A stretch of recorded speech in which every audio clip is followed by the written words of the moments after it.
O Senado Federal aprovou um projeto de lei que aumenta a pena para crimes cometidos com o uso de inteligência artificial contra mulheres. A proposta visa combater práticas como deepfakes e manipulações digitais que distorcem a imagem ou a voz das vítimas, ampliando os efeitos da violência psicológica.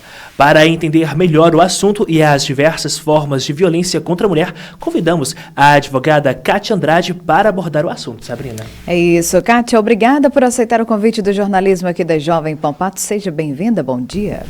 Bom dia, Matheus, bom dia, Sabrina. Eu agradeço novamente o convite, principalmente em razão de um assunto que para nós é sempre muito caro e sempre de grande relevância. É isso, sem dúvidas. Doutora Kátia, quando a gente tem esse projeto de lei aprovado pelo Senado, que em um momento onde não se fala mais, ou melhor, se fala e muito, né, da inteligência artificial, como que esse projeto ele é visto para as mulheres?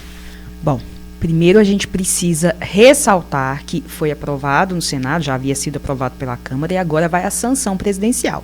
Então nós estamos falando de uma lei que, enfim, pode ser promulgada daqui a uns dias, mas ela ainda é um projeto, ponto, né?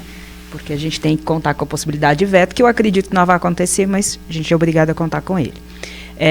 No que diz respeito à questão do uso de inteligência artificial, para nós é sempre uma preocupação.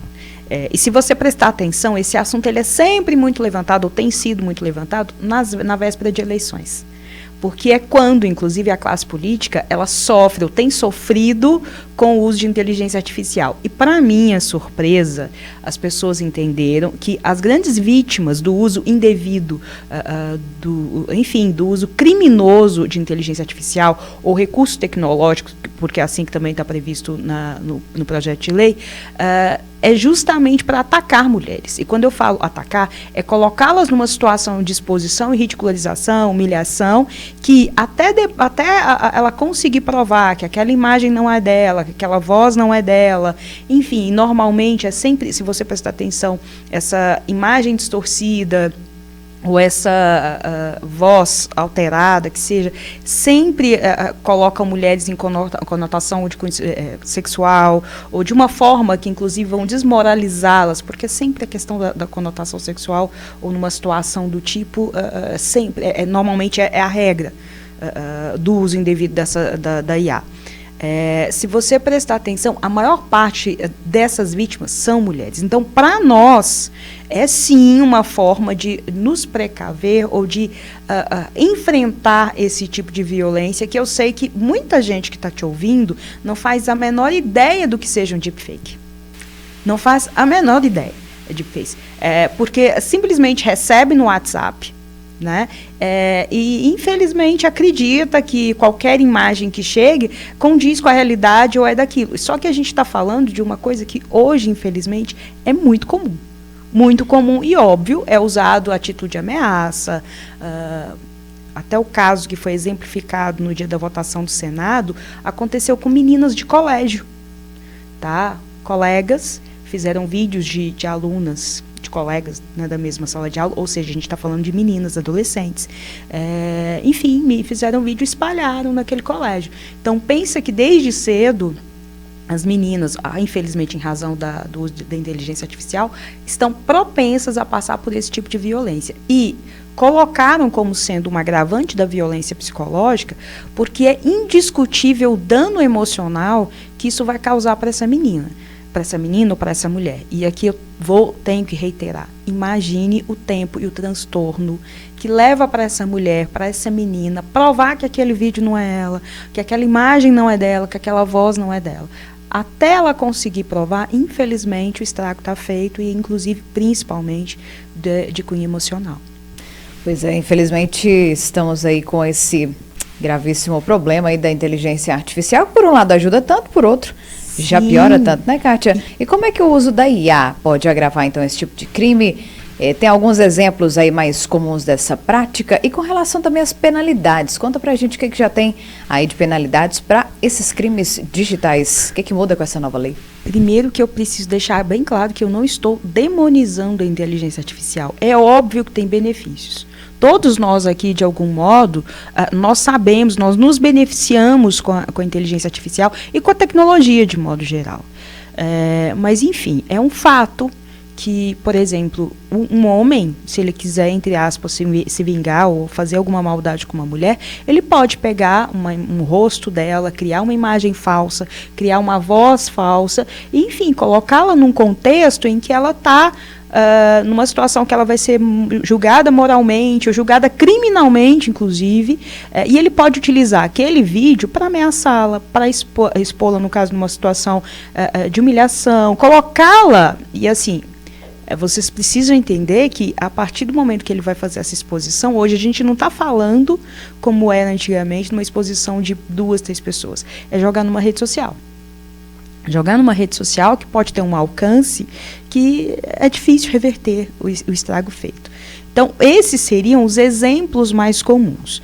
Mas eu volto a repetir, a gente está falando de violência psicológica, a gente está batendo, inclusive, no âmbito doméstico, porque é o que frequentemente acontece, ou mais acontece, mas eu volto a repetir, por exemplo, a violência política de gênero.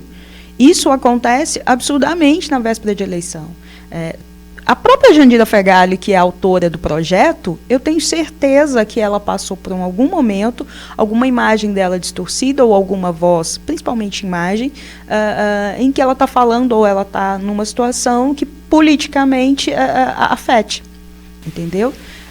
A violência política de gênero, eu não tenho certeza que a IA vai ser uma forma de atingi-la ou de prejudicar essas mulheres.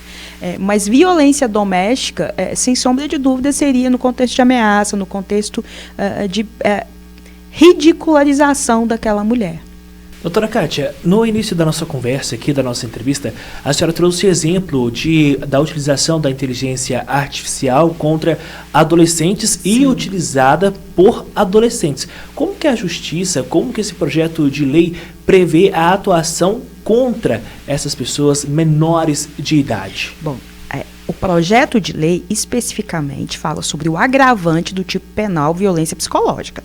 Então, a pena, até respondendo a pergunta da Sabrina, a pena que é de 6 meses a 2 anos vai ser majorada para 1 ano até 3 anos em razão do uso da IA ou de recurso tecnológico.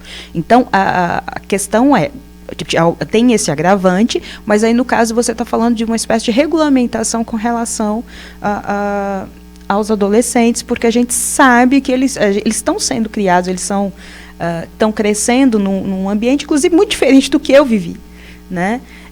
Inclusive, está rodando na rede social um artigo que eu confesso para vocês que eu ainda não li, mas a manchete, só de ler a manchete eu falei, é isso, eu já concordo.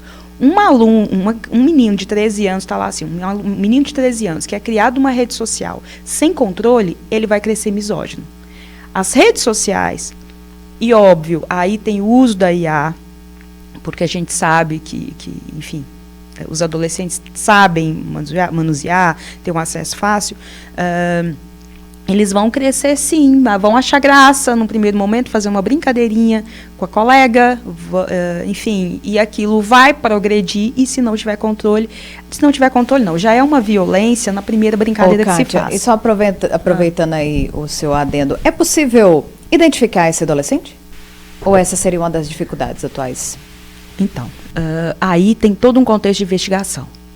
Por exemplo, a Polícia Civil, a partir da publicação do vídeo, enfim, pelo IP do computador, pode chegar até o agente, chegar até o autor desses vídeos. Isso é indiscutível. Num contexto de ameaça, num contexto de usar para intimidar uma mulher, se ela tiver as mensagens, ela pode usar isso como prova. Aí seria o uso da própria tecnologia para desvendar esse tipo de crime, para elucidar e não deixar que isso perpetue. Doutora Kátia, a inteligência artificial, a tecnologia, ela está aí, mas como que a sociedade pode colaborar para coibir esses tipos de crimes utilizados, no caso do que nós estamos falando, por meio da inteligência artificial contra a mulher? O que pode ser usado aí de medida preventiva? Preventiva. Primeira coisa, gente, não divulga. Chegou no seu WhatsApp, não repassa, tá? Porque eu sei que existe toda uma curiosidade do ser humano, inclusive, em mostrar para alguém tudo. Mas se você compartilha, você está ajudando com que aquele agressor, com que aquele agente cumpra o intento dele, ou alcance a violência que ele quer praticar. Óbvio, tem também a questão da conscientização, que eu sempre vou bater nessa tecla, eu sei que parece até um discurso batido, mas ele é necessário, as pessoas precisam entender, saber o que é violência, até mesmo, Matheus Sabrina, para que quando ela se depare com essas imagens, primeiro, ela entenda a possibilidade daquilo ser uma deepfake. Ela entender que aquela voz pode não ser da pessoa, ter o cuidado de pesquisar, inclusive, a respeito, será que é verdade, será que procede? E, óbvio, se é uma pessoa próxima a mim, eu tenho que ter todo um cuidado de falar, não, aquela pessoa, será que aquela pessoa faria isso mesmo? Será que isso não advém, inclusive, do ciclo de violência que ela vive? Tá? Ter todo um cuidado para não fazer esse julgamento moral e, óbvio, não compartilhar esse tipo de conteúdo. Porque se você compartilha, volto a dizer, você está, sim, colaborando com aquela violência, ainda que você não seja o autor, num primeiro momento, daquele vídeo. Doutora Cátia, também no gancho que a senhora trouxe para a gente no início, agora o projeto segue então para a sanção do presidente, para a sanção do presidente, República. Exatamente. Já tem previsão de quando isso deve acontecer? Eu acredito que é uma questão de poucos dias mesmo, até porque esse projeto de lei ele veio num pacote simbólico em razão do mês da mulher, mês de março, então muito provavelmente o presidente Lula deve sancionar nos próximos dias, até em razão de toda essa simbologia. Excelente. Excelente, então, agora pontualmente 8 horas da manhã, está aí a advogada Cátia Andrade debatendo sobre esse assunto aí também da violência contra a mulher no ambiente digital. Doutora Cátia, muito obrigada pela participação da senhora, um excelente final de semana. Obrigada, eu que agradeço, eu estou sempre à disposição. Tá? Muito obrigado, doutora, e até a próxima. Obrigada.